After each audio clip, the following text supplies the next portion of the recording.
Hello, welcome to the Battle in Barrow Gaming, and possibly the last part in this series of Dungeon Tiles, other than maybe looking at sort of encounter rooms and so forth. But actual core system, I'm happy with this. This is the final system, and this is looking at caverns. So in the first place, going back to this sort of 2.5D rules one, we had something like that. So it had a sort of a cavern wall on here, and that would. And also when it has it on here, well, I tried to do a grid system with them, which on this new system I'm doing away with grid system because you don't really need it. The tiles themselves act as a grid system, so why add even more grid when you got grid? That's gridception, no one needs that. So that was the first attempt. And the second attempt was a magnetic one that went onto a magnetic board, so it's a tile system with magnetic on. I'll probably, again, like I mentioned in the first video, I still will be using these for important encounters like boss battle type encounters where line of sight and cover becomes important. So these will still get used. These, unfortunately, not so much. So, ho hum. So, yeah, let's get making these tiles. And what we'll do at the end, we'll set up a board. I'm going to probably use a famous setup from Caves of the Unknown, probably the Kobold Cavern, and also complete the Redbrand hideout from Lost Ones of Phandelver. Yeah, so don't want to listen to me waffling on, let's get making some stuff, shall we? So the first thing we're going to want to do is turn to our hotwire cutter and cut out lots of tiles. This sort of harkens back to the original tile set I did. And I cut out lots of tiles at 2x2, so in this case 2.5 inches by 2.5 inches. I've broken them down into piles, 24, 24, 24 and 16. So these will be corner pieces, top edge pieces, double edge pieces and just blank. And I will make a load of 2x4 sections of the edged pieces and a lot of 4x4 and 6x4 just blank tiles. So once I've got those done, so for the corner pieces, all we got to make sure is as long as we don't go under these corners here, you can do whatever you want. So I tend to leave a quarter of an inch gap. But you can just do any shape you want. So I'm just going to do something like that. Edges, same sort of thing. As long as we don't go under here, we know they're going to merge. But what I mean by edges is these bits are the wall sections of the dungeon. So that'd be an end wall, so you can put it up with a corner piece. You've got like a corner section, and here it's double edged. And what this will be is this will be a little pathway into it. So hopefully you can see this. Not see that. And then it's going to come in with a knife, and here I'm going to be roughly chopping it because this is going to be a all edge, so and maybe even here, just rough it up even more.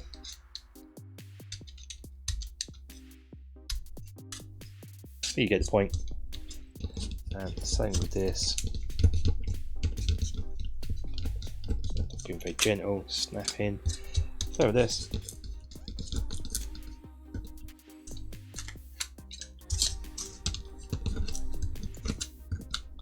what you may notice is that I'm doing this before I've glued them onto any chipboard backing, which in this build will probably be one of the last things I will do.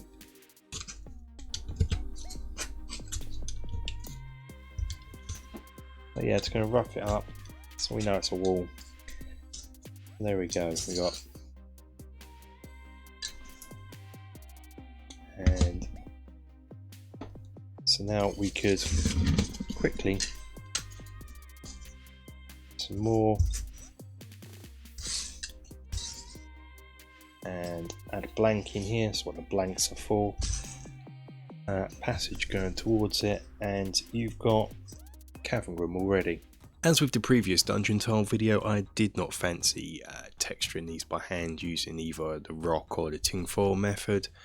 So I wanted a rock-like texture for that, which I felt that my other homemade texture roller didn't do. That was good, more good for flagstones and not cavern floors. So I'm going to make another texture roller. So I'm going to use the same plastic piping again and my Dremel drill. This time I'm going to use a different tool and just engrave lots of rough lines into it. One thing to note for this, you are going to want to wear a mask. All I'm doing here is just swapping out the Dremel heads and just getting different effect.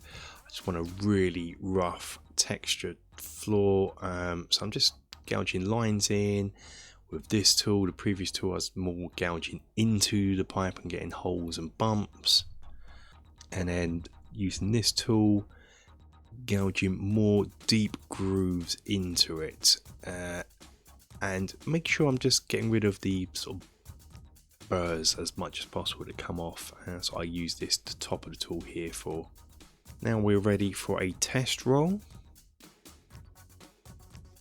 and already I can tell I'm going to like this, but it's a cavern floor, so what I want is to get some sort of deep groove lines in where it's not one solid lump of rock. I want it to look like it's boulders and rocks and so forth, you know, if you look at a cavern floor. So I'm going to go back to the Dremel drill and a more pointy end, and what I'm going to do is just try and carve lines straight, well, not perfectly straight, but continuous lines in places around it and get them to be quite deep.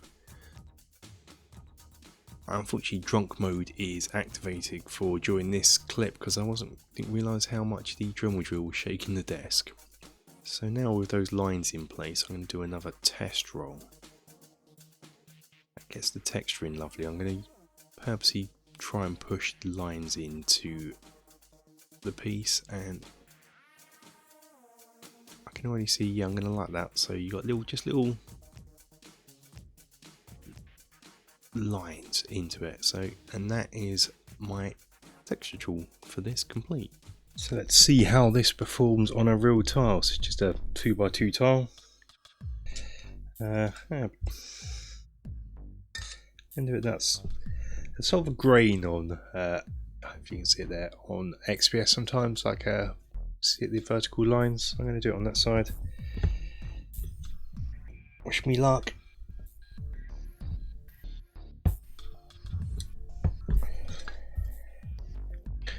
And boom, yeah, cavern tile. Right, going with this line. Let's see as I choose. Yeah, that's it. So I've got a nice deep line in there. Okay, yeah, I'm sort of trying to catch it in the light. Well, that's quicker than rock or ball of foil. So yeah, well, I've got these to do. Got this to do. This to do. And these to do. So really, good job I invested a wee bit of time into this. I still think by making this, it's still going to be quicker than the previous technique. So nothing to it but to crack on.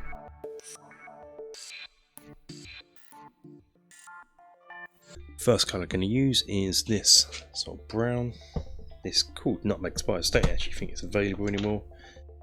Got a bit of a sponge that I've cut down so I can put in. Use the lid to dab off any excess. And just gonna very lightly, you don't have to worry about getting full coverage because we're not doing it brown, but just add a few splodges everywhere. And just do that to all the tiles before we move on to the next bit. Nice thing about this technique is you can get these painted really quick. Really will take a lot of time to get each stage covered. Now we're going to come in and do something similar with a dark brown. Just in places. This is a burnt umber brown.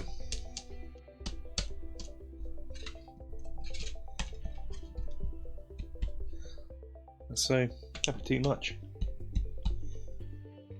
I'll do all the other millions now. And finally, we're just going to do the same with a grey.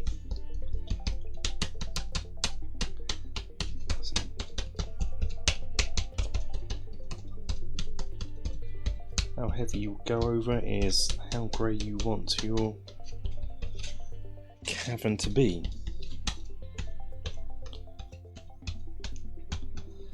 I want mine to be grey with a hint of brown, so maybe it'll look something like that. So for the caverns, I thought we'd have a look at a classic, which is from the Caves of Chaos from the Keep on the Borderline supplement. This is the edition that's in B1 to 9 Searching Adventure. Here you can see we're going to look at Cavern A, which is believed a Kobold Cavern, and this is what it would look like. Start with the tiles. So you can see coming down here we have the entrance, which is here. We go up to room 1, which is this little nook here. I might have to make a new tile that's purpose for that, but that won't be a video or anything. You go along to room 2.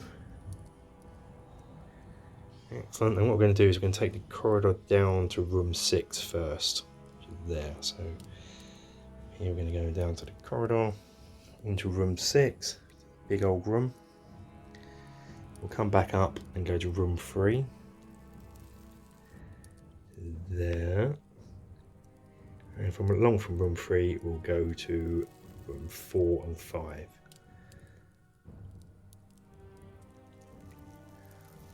Like so yeah, that's what it looks like up close.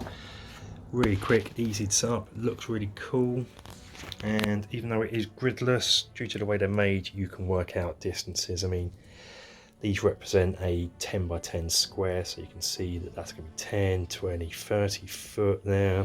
So even though it's gridless, you don't really necessarily need a grid in your projects. It wouldn't look as good putting a grid into a cavern floor because they just don't naturally have grids.